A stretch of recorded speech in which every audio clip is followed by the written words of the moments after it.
जब मेरी आँख खुली तो मैं एकदम से सन्न रह गई, क्योंकि मुझ पर एक भी कपड़ा नहीं था और बिस्तर की चादर भी लाल थी।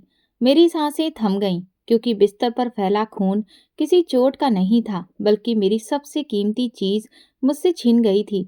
मैं 1 घंटे से यूनिवर्सिटी के बाहर खड़ी इंतजार कर रही थी और मेरा ड्राइवर न जाने कहाँ रह गया था। 15 मिनट और बीत गए कि तभी काले रंग की गाड़ी मेरे पास आकर रुकी। वो एक नए मॉडल की गाड़ी थी, जिसे देखकर कुछ पल के लिए मेरी आंखें फटी की फटी रह गईं, क्योंकि मुझे गाड़ियों का शुरू से ही बहुत शौक था। लेकिन मेरी ये खुशी तुरंत ही हैरानी में बदल गई, जब उस गाड़ी से अचानक 3 लोग बाहर निकले। उनमें से 2 ने मुझे पकड़कर जबरदस्ती गाड़ी में डालना शुरू कर दिया। मैं खुद को छुड़ाने की कोशिश कर रही थी, लेकिन उनकी पकड़ बहुत मजबूत थी और अचानक मुझे ऐसा लगा जैसे किसी ने कोई जोरदार चीज मेरे सर पर मारी हो। मेरी आंखों के सामने अंधेरा छा गया और मैं बेहोश हो गई। जब मुझे होश आया तो मैं अब भी गाड़ी में थी। मैंने खिड़की से बाहर देखा तो अंधेरा हो चुका था। पता नहीं मैं कितने घंटे बेहोश रही थी। मेरे पास एक बेहद बदसूरत आदमी बैठा था, जो गंदी नजरों से मेरी ओर देख रहा था। मेरा दिल कर रहा था कि मैं यहाँ से कहीं गायब हो जाऊं। मैं फिर से बाहर निकलने की कोशिश करने लगी, लेकिन इस बार उस आदमी ने मेरे चेहरे पर एक जोरदार थप्पड़ मारा, जिससे कि मेरा होंठ फट गया और खून बहने लगा। दूसरा आदमी उसे कहने लगा, पागल हो गया है क्या? ये क्या कर रहा है? अगर भाई को इस बारे में पता चल गया तो तेरी शामत आ जाएगी। वो आदमी तुरंत डर गया और बोला, यार यूबी, कुछ करके भाई को ये सब मत बताना कि मैंने इस लड़की को मारा है। कोई बहाना बना देना। मुझे नहीं पता कि वो किसके बारे में बात कर रहे थे, लेकिन इतना अंदाजा हो गया था कि वो व्यक्ति काफी रौबदार होगा। मैंने उस आदमी को मुस्कुराते हुए देखा और कहा कि मैं तुम्हारे साहब को इस बारे में बता दूंगी। वो दोबारा मुझे मारने के लिए आगे बढ़ा, लेकिन अचानक ही रुक गया और फिर जोर से हंसने लगा। कहने लगा, पहले अपनी इज्जत तो बचा लो, फिर तुम मेरे बारे में शिकायत लगाना।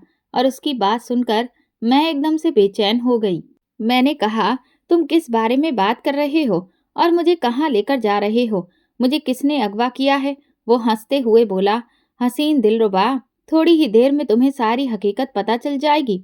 फिलहाल चुपचाप यहीं बैठी रहो। अगर तुम चुप नहीं रह सकती तो मुझे बता दो, ताकि मैं तुम्हें फिर से सुला दूं। उसकी बात सुनकर मैं बहुत डर गई, क्योंकि मुझ में और दर्द सहने की हिम्मत नहीं थी, जो मैंने बेहोश होने से पहले सहा था। कुछ देर के बाद ही गाड़ी एक बहुत बड़े बंगले के सामने आकर रुकी। वो मुझे एक फार्म हाउस जैसा लग रहा था। बंगले का दरवाजा खोलकर उन्होंने मुझे अंदर की तरफ धकेल दिया। मेरे हाथ इस वक्त बंधे हुए थे। इससे पहले कि मैं फिर से दरवाजे की तरफ भागती, वहां एक औरत आ गई और मुझे खींचते हुए ले जाने लगी। उसमें मर्दों जैसी ताकत थी और उसके चेहरे पे एक बहुत ही डरावना निशान था, जो उस औरत को और भी भयानक बना रहा था। मुझे लगा कि मैं ऐसी मुसीबत में फंस गई हूँ जिससे निकलना मेरे लिए अब नामुमकिन है। वो मुझे एक कमरे के अंदर ले गई और मेरे हाथ खोल दिए। अब मैं बिल्कुल आजाद थी। लेकिन इससे पहले कि मैं बाहर निकलने की कोशिश करती, अचानक किसी ने मेरी कलाई पकड़ी और मुझे अपनी तरफ खींचा। मैं जोर से उसके सीने से टकरा गई।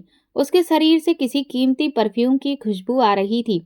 इससे पहले कि मैं मदहोश होती, उसने मेरे शरीर को एक और झटक दिया। मुझे ऐसा लगा जैसे मेरी हड्डियां हिल गई हों। मैंने डरते डरते सिर उठाकर देखा तो सामने एक बेहद खूबसूरत लड़का खड़ा था। वो लड़का मुझे कुछ जाना पहचाना लग रहा था, लेकिन याद नहीं आ रहा था कि मैंने उसे कहाँ देखा है। वो मेरी आंखों में बेहद गुस्से से देख रहा था। कहने लगा, तुम जानती हो मैंने तुम्हें यहाँ क्यों बुलाया है? मैंने जल्दी से ना में सिर हिला दिया। उसने अपना सिर मेरे कानों के पास झुकाया और मेरे कान की कोर को दांतों से दबाते हुए कहा। इसके साथ ही मेरा दिल जोर से धड़कने लगा था। इससे पहले कोई भी व्यक्ति मेरे इतने करीब नहीं आया था, ना ही मैंने किसी को अपने करीब आने की इजाजत दी थी। मैं बुरी तरह से छटपटा रही थी और खुद को उससे आजाद कराने की कोशिश कर रही थी, लेकिन उसकी पकड़ और भी मजबूत होती चली जा रही थी। कुछ देर बाद मुझे ऐसा लगा जैसे मेरी हड्डियां टूट जाएंगी। मैंने रोते हुए उससे कहा, भगवान के लिए मुझे छोड़ दो, मुझे बहुत तकलीफ हो रही है। वो मुस्कुराने लगा और कहने लगा, ये तकलीफ तो कुछ भी नहीं है। थोड़ी देर बाद जो तकलीफ होगी उसका असली मजा तुम्हें आएगा। और फिर उसने मुझे एक चीज सुंघाई, जिससे मेरा सिर बुरी तरह से चकराने लगा। बेहोश होने से पहले जो मंजर मैंने देखा, उसे देखकर मेरे रोंगटे खड़े हो गए। वह अपनी शर्ट के बटन खोल रहा था, साथ ही अपनी बेल्ट भी निकाल रहा था। प्लीज ऐसा मत करो, मैंने खुद को कहते हुए सुना, और फिर मैं बेहोश हो गई। जब मैं होश में आई तो जो मंजर मैंने देखा था, उसे देखकर मुझे लगा कि मेरे पैरों के नीचे से जमीन निकल गई हो। मैं सोच भी नहीं सकती थी कि मेरे साथ इतना बड़ा अन्याय हो सकता है। उस समय मैं ऐसे ही थी। मैंने जल्दी से खुद को एक चादर में ढकने की कोशिश की, लेकिन जब मैंने चादर की हालत देखी तो मेरी रही सही हिम्मत भी टूट गई थी। वो चादर उस समय लाल रंग के धब्बों से भरी हुई थी, और वो लाल रंग किसी और चीज का नहीं बल्कि खून का था। मैं चीख रही थी कि अचानक बाथरूम का दरवाजा खुला, और वो लड़का जो थोड़ी देर पहले मुझे धमकी दे रहा था, वॉशरूम के अंदर से बाहर निकला। वो उस समय बहुत ही खुश नजर आ रहा था। उसके चेहरे पर एक बहुत ही प्यारी सी मुस्कान थी, मगर उसकी ये मुस्कान मुझे बहुत जहर लग रही थी। मेरा बस नहीं चल रहा था कि इस इंसान को हमेशा के लिए खत्म कर दूं। मैं अभी इस हालत में बिल्कुल भी नहीं थी कि मैं उससे अपना बदला ले सकती। मैं तुमसे बहुत माफी चाहता हूँ। मैं तुम्हें मजा नहीं दे पाया, लेकिन मैंने तुम्हें एक सरप्राइज दे दिया है। मुझे यकीन है ये सरप्राइज देखकर तुम्हें बहुत खुशी महसूस हुई होगी। और फिर उसने मुझे एक आंख मारी और फिर कहने लगा, बिना शक तुम बहुत हसीन हो। तुम्हारा हुस्न मुझे बहुत पसंद आया, और मुझे यकीन है तुम हमेशा यूं ही मेरे दिल को सुकून पहुंचाती रहोगी।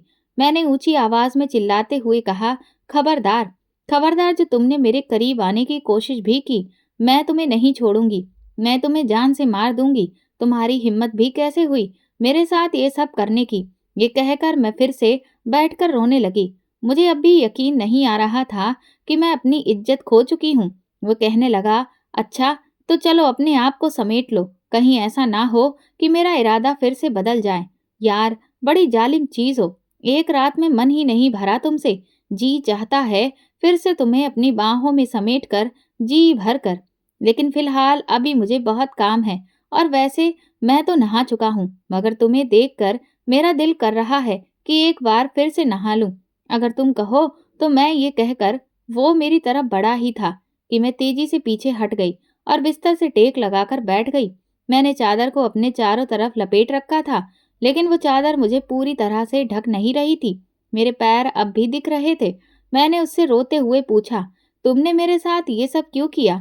उसने इस बात का जवाब नहीं दिया, और मेरे पास आकर मेरे मुंह को जोर से दबोचते हुए कहने लगा, मुझसे किसी को भी सवाल करने की इजाजत नहीं है, और ना ही किसी को ये हक है कि वो मुझे इस तरह चिल्लाते हुए बात करे। तुम्हें इस बारे में पहले पता नहीं था, इसीलिए मैं तुम्हें माफ करता हूँ और तुम्हें आखिरी चेतावनी देता हूँ। अगर दोबारा तुमने यूं चिल्लाने या मुझसे बदतमीजी करने की कोशिश की तो मुझसे बुरा कोई नहीं होगा। जल्दी से अपने आप को ढको और फ्रेश हो जाओ। ये कहकर वो तेजी से कमरे से बाहर निकल गया। अब भी उससे जो खुशबू आई थी वो मैं अपने शरीर में भी महसूस कर रही थी। ऐसा लग रहा था जैसे उसने मेरे पूरे शरीर को उस खुशबू से भर दिया हो। मैं उस खुशबू से छुटकारा पाना चाहती थी, जो मुझे मुश्किल लग रहा था। जब मैं बिस्तर से उठी तो मेरा सिर चकराने लगा और मैं जोर से जमीन पर गिर गई। मेरे घुटने फर्श से टकराए थे, जिससे एक जोरदार आवाज पैदा हुई और मैं फिर दोबारा से चिल्लाने लगी। अचानक कमरे का दरवाजा खुला और वो व्यक्ति फिर से कमरे के अंदर दाखिल हुआ।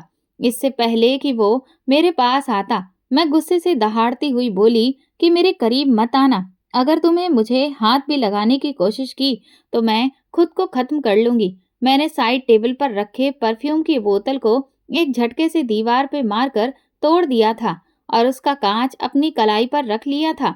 उसने गहरी सांस ली और कहने लगा, अगर मुझे तुम्हारे करीब आने की जरूरत महसूस हुई तो तुम मुझे रोक नहीं सकती। फिलहाल तो मैं अभी तुम्हें सहारा देना चाहता हूँ। ये कहकर उसने मेरी बाह पकड़कर एक झटके से मुझे उठाया। मेरे हाथ में पकड़ा कांच उसने मुझसे लेकर दूर फेंक दिया था। गुस्से के मारे मेरा दिमाग साए साए कर रहा था, लेकिन उसका सहारा लेना जरूरी था, क्योंकि फिलहाल मैं इस हालत में बिल्कुल नहीं थी कि कोई व्यक्ति मुझे देख सकता। मगर उसने ना केवल मुझे देखा था, बल्कि मुझे इस्तेमाल भी कर चुका था, और ये सोचकर ही मेरी आंखों में फिर से आंसू बहने लगे थे। वो मुझे वॉशरूम के दरवाजे तक ले गया। मुझे लग रहा था कि वो भी वॉशरूम के अंदर ही दाखिल ना हो जाए, लेकिन नौकरानी की आवाज पर वो पलट गया और मुझे आंख मारते हुए कहने लगा, अभी तो तुम्हारी जान बच गई है, लेकिन मैं दोबारा तुम्हारे पास आऊँगा। वहीं ज़मीन पर मैं बैठ गई और शॉवर चालू कर लिया। अब मैं ऊँची आवाज़ में रो रही थी। मैंने हमेशा ही खुद को सँभाल कर रखा था, लेकिन मैं नहीं जानती थी कि कोई मुझे इस तरह से बिखेर देगा कि बाद में सँभलना ही मुश्किल हो जाएगा।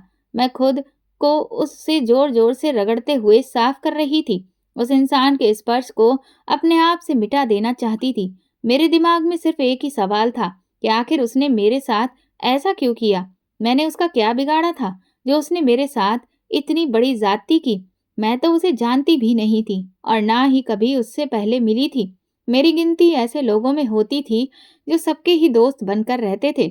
मेरी कभी भी किसी के साथ कोई दुश्मनी भी नहीं थी और ना ही मैंने कभी किसी के साथ लड़ाई की थी। मैं बहुत ही नरम दिल लड़की थी। जब भी किसी के साथ कुछ बुरा होता, तो मेरा अपना दिल दुख जाता। मेरे दिल में उसके लिए हमदर्दी पैदा हो जाती। यही वजह थी कि मैं कभी भी किसी को नुकसान नहीं पहुंचाती थी। काफ़ी देर के बाद दरवाजे पर दस्तक हुई। मैंने उठने की कोशिश की, लेकिन मेरा पैर फिर से फिसल गया और मैं दोबारा से धड़ाम से ज़मीन पर जा गिरी। क्या आज तुम्हारा वॉशरूम में रहने का ही इरादा है? जल्दी से बाहर आओ। मुझे तुमसे एक ज़रूरी बात करनी है। ये वही उसी लड़के की आवाज़ थी। वो बिल्कुल भी शर्मिंदा नज़र नहीं आ रहा था। वो यूँ बर्ताव कर रहा था जैसे वो मेरा पति हो और मुझ पर हक रखता हो। मैंने हिम्मत की और फ्रेश होने के बाद दोबारा वॉशरूम से बाहर निकली। वो बिना शर्ट बिस्तर पर लेटा हुआ था। उसे देखकर मैंने शर्म से आंखें बंद कर लीं। मुझे आंखें बंद करता देख वो तंजिया अंदाज में हंसने लगा। कहने लगा, मैं तुम जैसी लड़कियों को बहुत अच्छे से जानता हूँ, इसीलिए ड्रामे करने की ज़रूरत नहीं है। मैं जानता हूँ कि तुम दिल ही दिल में खुश हो रही होगी कि तुम्हें एक बहुत ही खूबसूरत लड़का मिल चुका है। उसकी बात सुनकर मेरा दिमाग तो सुन्न हो गया था। मैंने हिम्मत की और चलते हुए उसके पास आई। इससे पहले कि मैं उसके चेहरे पर थप्पड़ मारती, उसने मेरा हाथ पकड़ लिया और मेरे कान में गर्राते हुए कहने लगा, नो स्वीटहार्ट, अब नहीं। पहले तो तुम लोगों ने ये सब कुछ कर लिया था, लेकिन अब मैं ये सब करने की इजाज़त नहीं दूंगा। वो इसके बाद भी बहुत सारी बातें कर रहा था, लेकिन मेरा ध्यान सिर्फ और सिर्फ एक ही बात पर अटक गया था। मैं सोच रही थी, उसके साथ मैंने ऐसा पहले कब किया कि आज तक मैंने किसी लड़के से खुलकर बात भी नहीं की थी। हाथ उठाना तो दूर की बात थी। कहने लगा, अपने छोटे से दिमाग पर इतना जोर मत डालो, वरना मुश्किल में फंस जाओगी। उसने मेरे सर पर हल्की सी चपत मारते हुए कहा था। कुछ देर पहले का दृश्य याद करके मेरी आंखों में फिर से आंसू आ गए। मैंने गुस्से से उसका कॉलर पकड़ा और कहा, तुमने मेरे साथ ये सब क्यों किया? आखिर मैंने तुम्हारा क्या बिगाड़ा था? उसने सख्त शब्दों में कहा, मेरा कॉलर छोड़ो। लेकिन मैंने उसका कॉलर नहीं छोड़ा और उसकी आंखों में ही देखती रही थी। तभी उसने मेरी बाह पकड़ी और उसे जोर से मरोड़ते हुए कहने लगा, तुम्हारे साथ मैंने ये सब इसलिए किया क्योंकि तुम इसी लायक थी। मैंने कहा कि मैंने तुम्हारे साथ कभी कुछ गलत नहीं किया था। मैं तो तुम्हें जानती भी नहीं हूँ। फिर तुम मुझे इतनी बड़ी सजा कैसे दे सकते हो? तुम मेरी इज्जत के साथ कैसे खेल सकते हो? तुम्हारी अपनी भी तो बहन होगी। खबरदार, अगर तुमने मेरी बहनों का नाम भी लिया तो मैं तुम्हारी जुबान खींच लूंगा। उसने गुस्से से फटते हुए कहा और मुझे बेड पर धक्का दे दिया। वो फिर से मदहोश होने लगा। उसकी आंखों में उतरती खुमारी देखकर मैं तेजी से ना में सिर हिलाने लगी और उसके सामने हाथ जोड़ दिए। नहीं, भगवान के लिए ये सब कुछ मत करो। तुम मुझे क्यों बर्बाद करने पर तुले हुए हो? क्यों मुझे तकलीफ दे रहे हो?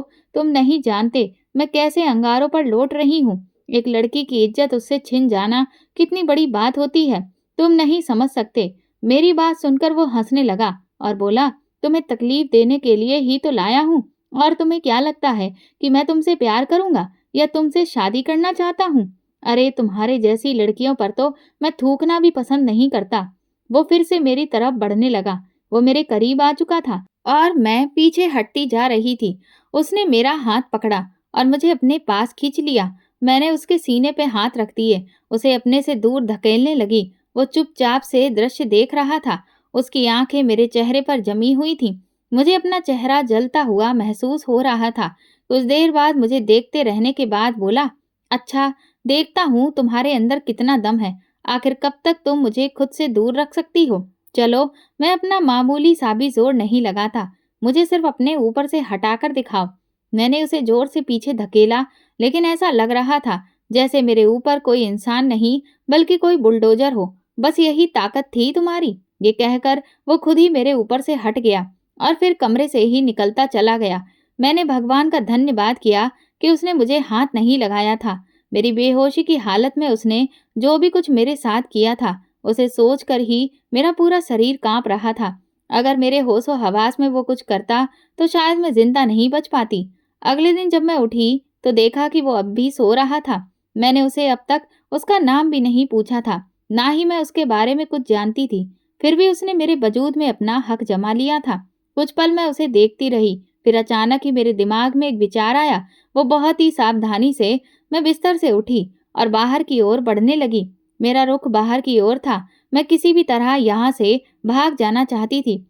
मुझे यकीन था कि अगर मैं यहाँ से एक बार भाग गई तो मैं बच पाऊंगी। मैं अभी उसके ही कपड़ों में थी। इससे पहले कि मैं घर के बाहरी दरवाजे तक जाती, किसी ने मेरी बाह पकड़ी और जोर से अपनी ओर खींच लिया। मैंने ऊपर देखा तो वही जालिम इंसान था। कहने लगा, तुम्हारी हिम्मत भी कैसे हुई मेरी इजाजत के बिना कमरे से बाहर निकलने की। उसकी बात सुनकर मैंने बेहद गुस्से से उसकी तरफ देखा। न जाने मेरे दिमाग में क्या आया, मैंने उसके चेहरे पर गुस्से के मारे थूक दिया। कुछ पल तो वो हैरत से मेरी ओर देखता रहा, फिर उसने मुझे घसीटते हुए कमरे के अंदर ले जाने लगा। कहने लगा, तुम जैसी लड़कियों को इज्जत रास नहीं आती। तुम मुझसे पूछ रही थी ना कि मैं तुम्हें यहाँ क्यों लाया हूँ, तो अब तुम देखो और सुनो। कुछ देर बाद उसने मोबाइल पे एक कॉल लगाई। मोबाइल पे दिखाई जाने वाली जो तस्वीर मैंने देखी थी, तो एक पल के लिए मेरा दिल तेजी से धड़क उठा था। वो तस्वीर किसी और की नहीं बल्कि मेरे पापा की थी। उसने मेरे पापा को वीडियो कॉल लगाई थी। फिर उसने कैमरा मेरी तरफ किया। जब मेरे पापा ने मेरे चेहरे की ओर देखा तो उसके चेहरे पर अविश्वास छा गया था। वो मेरे पापा से कहने लगे, देखिए, आप कहते थे ना कि मैं कुछ नहीं कर सकता, लेकिन मैंने आपकी बेटी को अपनी मोहब्बत में गिरफ्तार कर लिया है। अब ये मेरे बिना नहीं रह सकती। कल रात हमने बहुत रंगीन और बहुत ही अच्छी रात गुजारी है। हमें ये रात सारी जिंदगी याद रहेगी। मैं तेजी से ना में सिर हिला रही थी, लेकिन उसने मोबाइल मुझसे हटा लिया। मैंने उसके हाथ से मोबाइल छीनने की कोशिश की, लेकिन उस वक्त उसके चेहरे पर चट्टानों जैसी शक्ति थी। पता नहीं उसकी आंखें लाल अंगारे क्यों हो रही थीं। ऐसा लग रहा था जैसे उसमें खून छलक आया हो। ऐसा महसूस हो रहा था जैसे इस वक्त वो बहुत बड़े दर्द से गुजर रहा हो। मैंने उसके साथ जबरदस्ती मोबाइल छीनने की कोशिश की तो उसने एक जोरदार थप्पड़ मेरे चेहरे पर दे मारा और मेरी आंखों के सामने अंधेरा छा गया और फिर मैं बेहोश हो गई। और जब उसकी हकीकत मुझ पर खुली थी तो मेरा दिल भी उसके दर्द पर तड़प उठा था। उसने मुझे बताया कि वो अपने माता पिता के साथ एक शांतिपूर्ण जीवन जी रहा था। उसे किसी चीज की कोई लालसा नहीं थी, ना तो उसे दौलत पसंद थी और ना ही ऐसो आराम। वो एक सुकून भरी जिंदगी जीना चाहता था। पर उसके पास जमीनें थीं और इसके साथ ही वो शहर में फल भी बेचते थे। एक बार मेरे पापा भी उनसे फल खरीदने गए थे। शायद कोई सड़ा हुआ फल थैले में चला गया, जिससे मेरे पापा गुस्से में आ गए और फिर रोहित के पापा को बुरा भला कहने लगे। रोहित के पापा सब कुछ संभालने की कोशिश कर रहे थे, लेकिन मेरे पापा हद से आगे बढ़ते जा रहे थे। जब बात हद से ज्यादा बढ़ गई तो रोहित के पापा भी अपनी शालीनता भूल गए और मेरे पापा को उनके ही अंदाज में जवाब देने लगे। जब मामला हद से ज्यादा बढ़ गया तो मेरे पापा ने वो ठेला ही पलट दिया और फलों को पैरों से कुचलने लगे। उन्होंने रोहित के पापा का कॉलर पकड़ा और उनके चेहरे पर एक जोरदार थप्पड़ भी मार दिया और कहा, गरीब कुत्ते, तू अपने आप को समझता क्या है और तेरी हिम्मत भी कैसे हुई कि तूने मुझसे इस तरह की बात कही। क्योंकि मेरे पापा के पास बड़ी गाड़ी थी, उनके साथी भी उनके साथ में थे, इसीलिए कोई भी आगे नहीं बढ़ रहा था और किसी ने भी रोहित के पापा को नहीं छुड़ाया। पहले उन्होंने रोहित के पापा को थप्पड़ से मारा और फिर उस सबके सामने उन्हें बुरी तरह से बेइज्जत भी कर दिया। जब रोहित उस वक्त छोटा था, वो जानता था कि वो अभी इसका बदला नहीं ले पाएगा, इसीलिए उसने इंतजार और मेहनत करना शुरू कर दिया।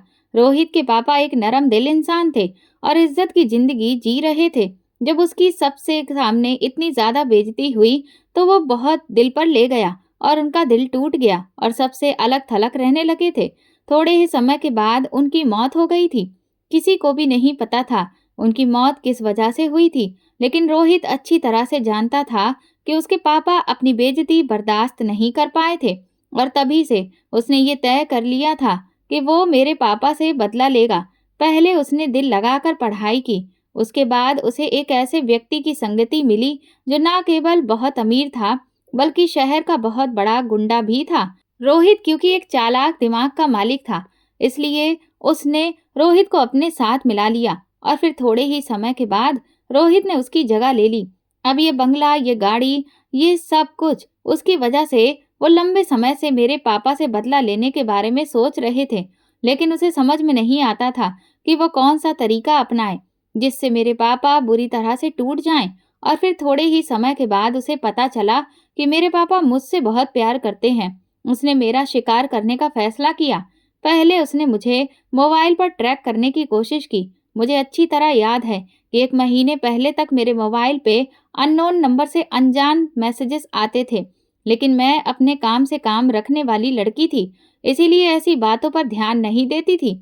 मैं हर रोज कोई ना कोई नंबर ब्लॉक करती। जब रोहित को पता चला कि इस तरह बात नहीं बनेगी, तो उसने मुझे उठवा लिया और अब एक वीडियो में मेरी आंखों के सामने चल रहा था, जिसमें वो मेरे बेहद करीब था।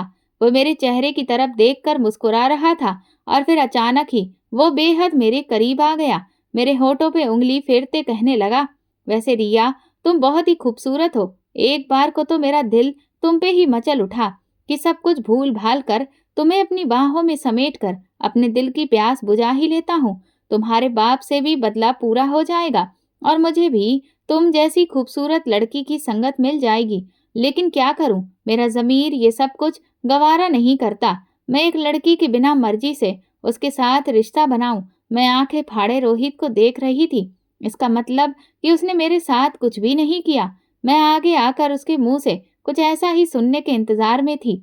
उसकी बाहों के सिकंजे अब तक मेरी कमर पे मजबूती से थे। मेरे बालों की लट से खेलते हुए वो कहने लगा, उस रात मैंने तुम्हें सिर्फ बेहोश किया था और तुम्हें ये जताने की कोशिश की थी कि मैं तुम्हारे करीब आ रहा हूँ, और तुम्हें बेहोश होने के बाद मैं तुम्हारे थोड़ा सा करीब हुआ था और ये वीडियो बनाई थी। उसके बाद बेड की चादर पर लाल रंग के धब्बे और तुमसे कपड़े हटाने का काम मेरी नौकरानी सरोजनी ने किया था।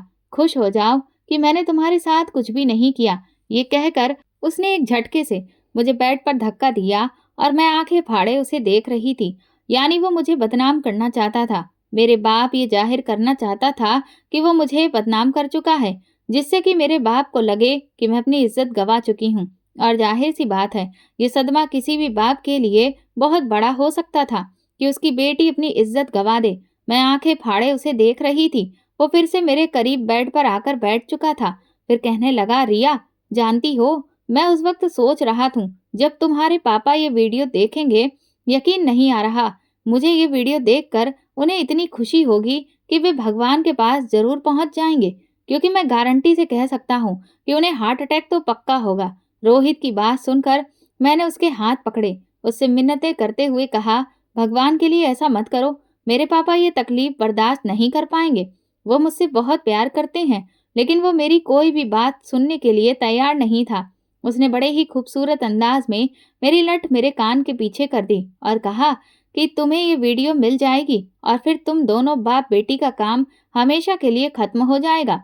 फिर वो अपनी नौकरानी को आवाज लगाने लगा, सरोजनी, तुम कहाँ हो? थोड़ी ही देर के बाद उसने नौकरानी को आवाज लगाई और नौकरानी फौरन ही कमरे में आ गई। कहने लगा, अब इस लड़की को धक्के मारकर इस घर से बाहर निकाल दो।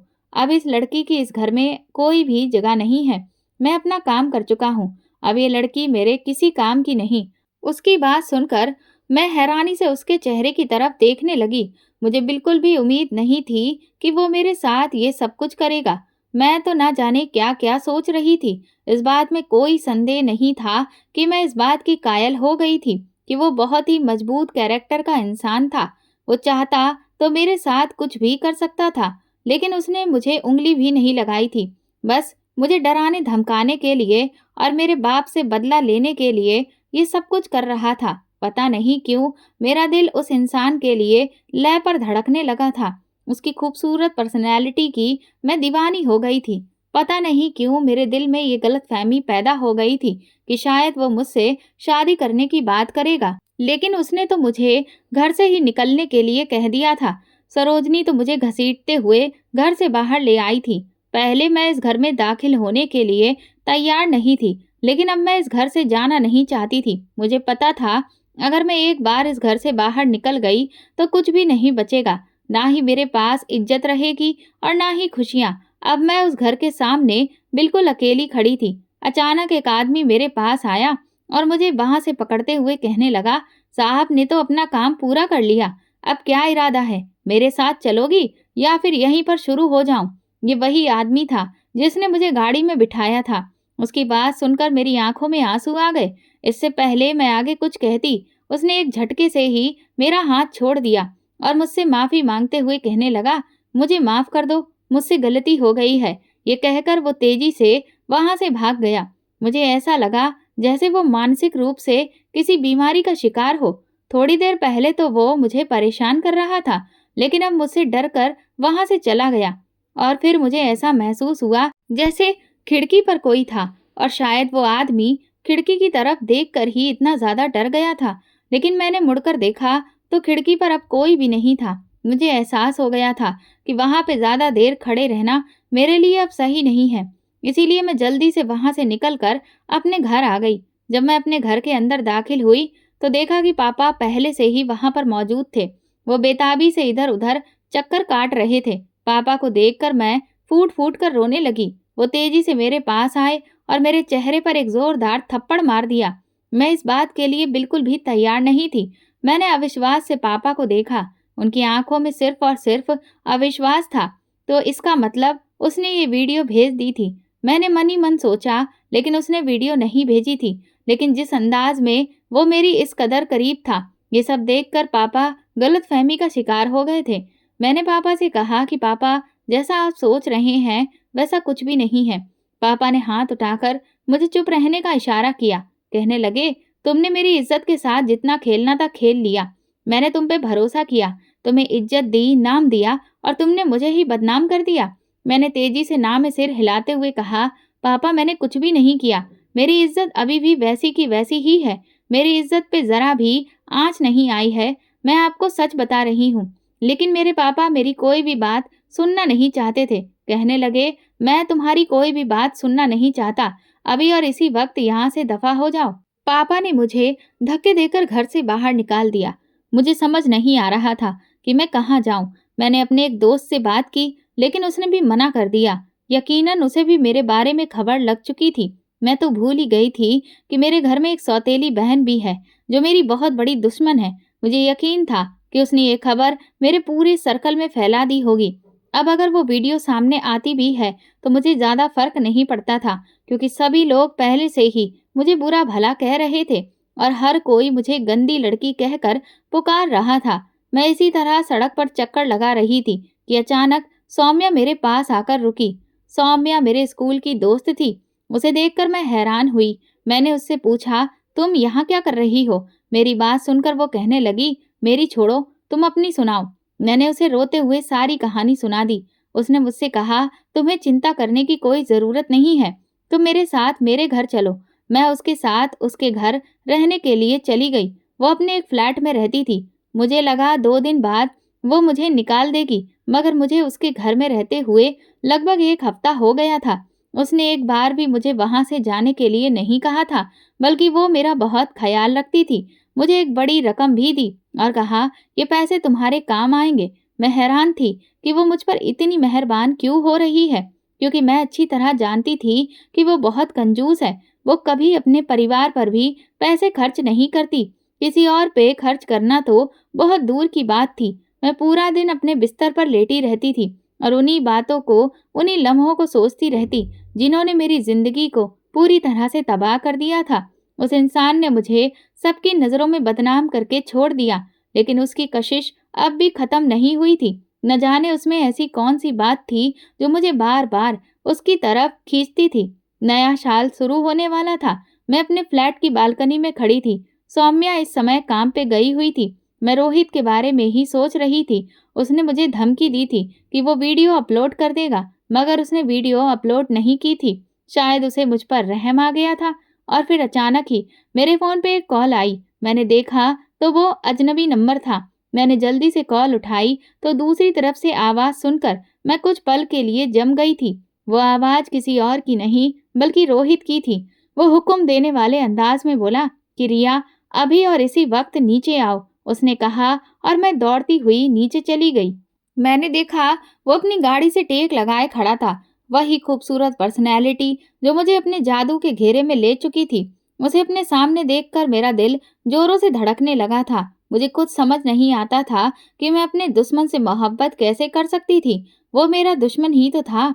उसने मेरी जिंदगी बर्बाद कर दी थी, लेकिन फिर भी मुझे उससे मोहब्बत हो गई थी। लेकिन मैं हैरान थी कि वो आज मेरे पास क्यों आया था। वो धीरे धीरे चलता हुआ मेरे पास आया और फिर एक झटके से आगे बढ़कर मुझे अपने से गले से लगा लिया। कहने लगा, I love you so much. मुझसे गलती हो गई रिया, मुझे माफ कर दो। मैं नहीं जानता था कि मैं तुमसे प्यार करने लगूंगा।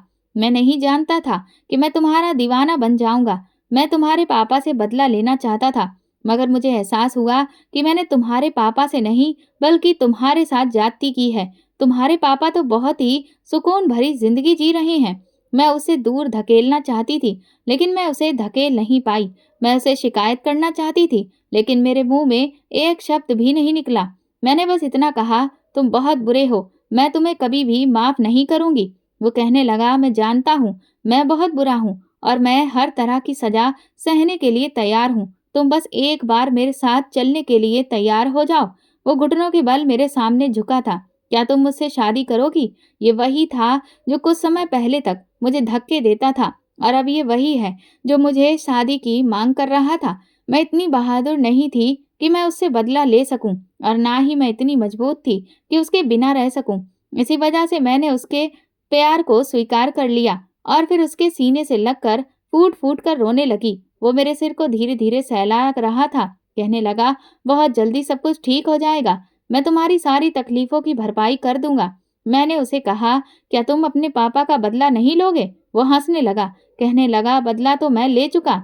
और तब मुझे पता चला कि पापा की कंपनी बुरी तरह से डूब चुकी थी और पापा सड़क पर आ गए थे। इसके साथ ही पापा को अपनी गलती का एहसास हो गया था।